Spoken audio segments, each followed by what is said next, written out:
Today we are going to be talking about why the sequel trilogy is so hated.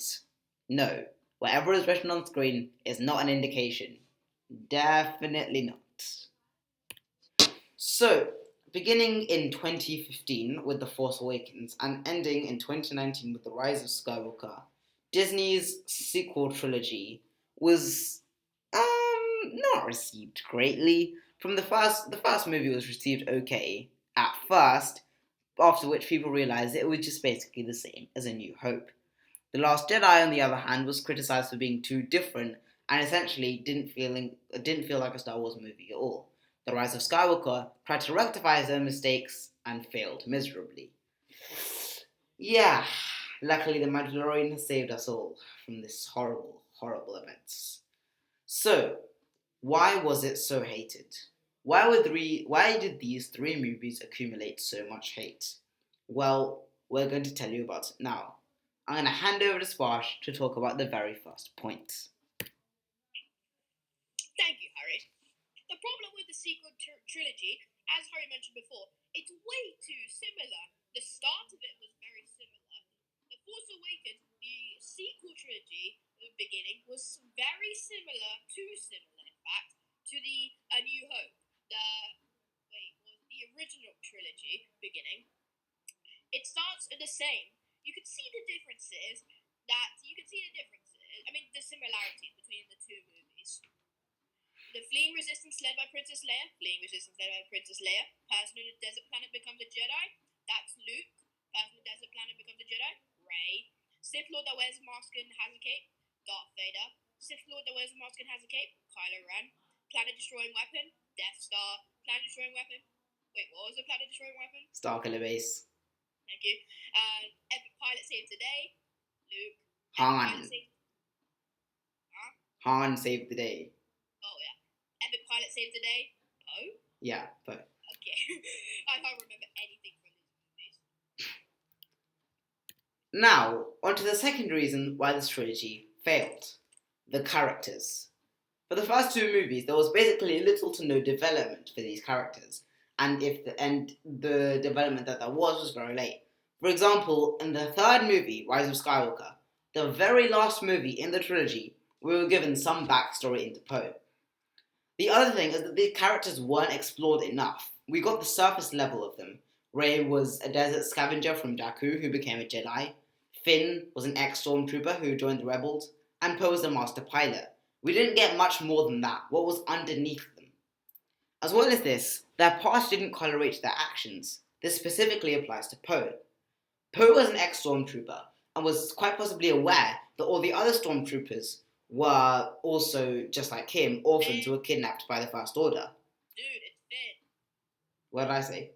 You said Poe. Oh, sorry. That's what I meant. Finn.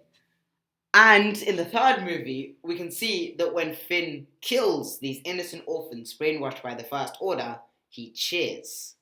Now, again, this isn't exploring enough of the character. We could have got a moment where Finn thinks about all the people that have been brainwashed in the First Order. We could have got a payoff where he convinces the stormtroopers that what they're doing is bad and leads them against the First Order. But no, they just messed it up.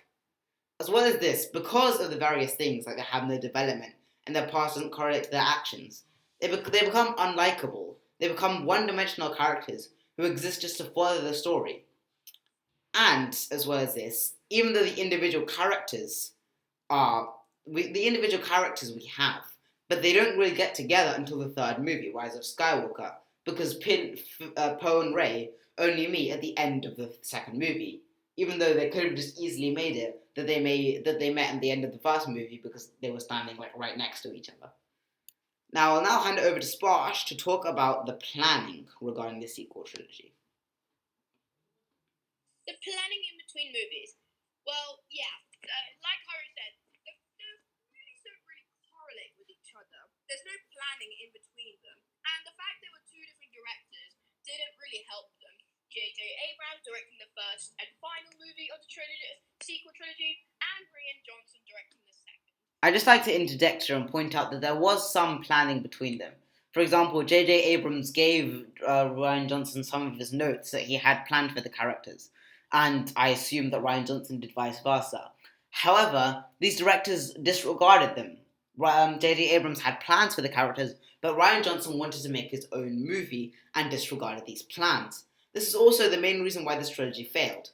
While the original trilogy and the prequel trilogy, despite their flaws, they were directed by one person, George Lucas, who had a united vision of what he wanted it to be. However, the sequel trilogy had no vision from anyone.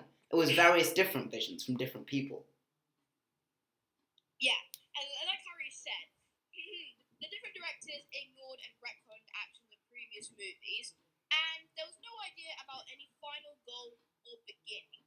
And I can also, speaking of that, the Rise of Skywalker, it kind of felt like the beginning, even though it was supposed to be the end, because, well, it doesn't, like I said, the movies don't really correlate with each other. In The Rise of Skywalker, you have the trio finally uniting and then just going on general adventures, which just feels like what should be the first or second movie. Like in A New Hope, you had in the second movie, you had in the first and second movie, the trio together doing things. But the problem is that this trilogy is so divided that the only time you actually see the trio together is in the third movie, awfully late.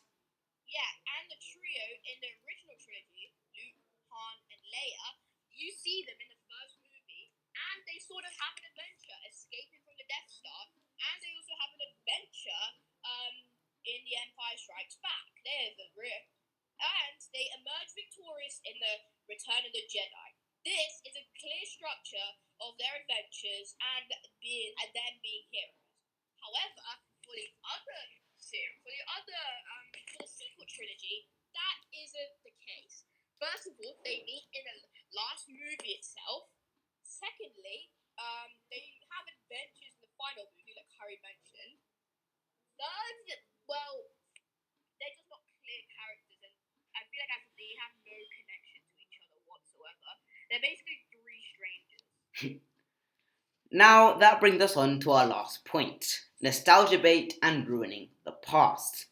The main thing that Disney tried to do to entice fans into the series was using past characters, introducing Han and Leia and then eventually Luke into the series to get old fans interested, while at the same time getting new ones invested with the new characters. The problem... I would also like to interject here, Harry, if I may. Yeah. I would like to say the nostalgia is basically ruined because each one of the old characters, or each character from the old trio, literally dies in each movie. Han dies in the 7th, Luke dies in the 8th, and Leia dies in the 9th. So the whole nostalgia thing is kind of ruined. And also, the new characters they've introduced, like Rose, Tico, and Zori, they're practically useless, even though they're in the Rise of Skywalker poster. Thank you, Sparsh. Now, like I said, the problem with this is that there's a 30-year gap between Return of the Jedi and The Force Awakens. But the problem is there's no development.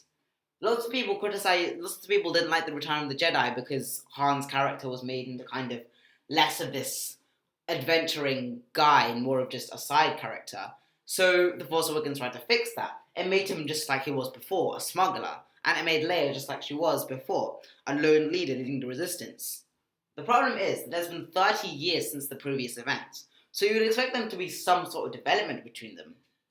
On the other end of the spectrum, we have Luke Skywalker, who's been changed far too much. From the brave, heroic guy in the original trilogy, he's been turned into a cynic, and he tried to kill his nephew, which doesn't seem like something Luke Skywalker to do. Now, there are a lot of people who have defended this on the internet, saying that it's fine, and saying that like it's kind of his development and he's changed since then. But I feel like it's kind of inexcusable considering this is Luke Skywalker. And even so, would anyone, let alone the greatest and most heroic person in the galaxy, have to kill their nephew because of the slightest inkling that they might be evil? As well as this, you have the actions of the original trilogy rendered pointless. The entire point of the original trilogy was trying to stop the Empire, which they eventually did in Return of the Jedi. The problem is that The Force Awakens introduces the idea that from the ashes of the Empire, the First Order arises. And as we can see from the Rise of Skywalker, they eventually have a gigantic fleet ready to take over the whole galaxy. This essentially renders the entire original trilogy pointless. All of the work done by Luke, Leia, and Han is basically rendered redundant because of these new characters who eventually do stop them. And and I Darth feel like their deaths, if I may interject, Harry, I feel like their deaths were practically pointless. Han died basically achieving nothing in tapping into his son. Luke didn't stop the Empire. He only stopped a small fleet.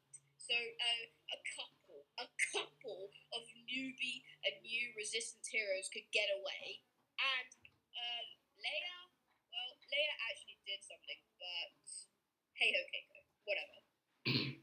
And Darth Vader's sacrifice in Return of the Jedi, killing Emperor Palpatine, was meant to be, at least, one of the most heartwarming and impactful moments of the series.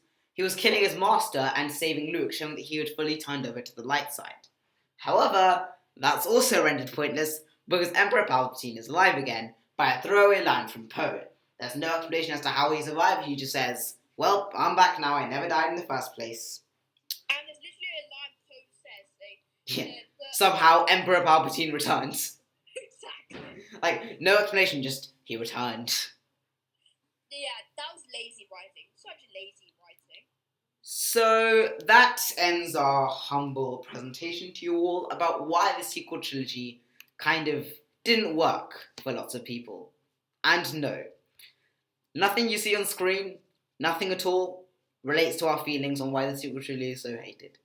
Nothing at all. But in a way, it can. In a way, it Nope, not all the stuff you see on the screen. That just came with a photo. That has nothing to do with us. Absolutely nothing. Sure. Yeah.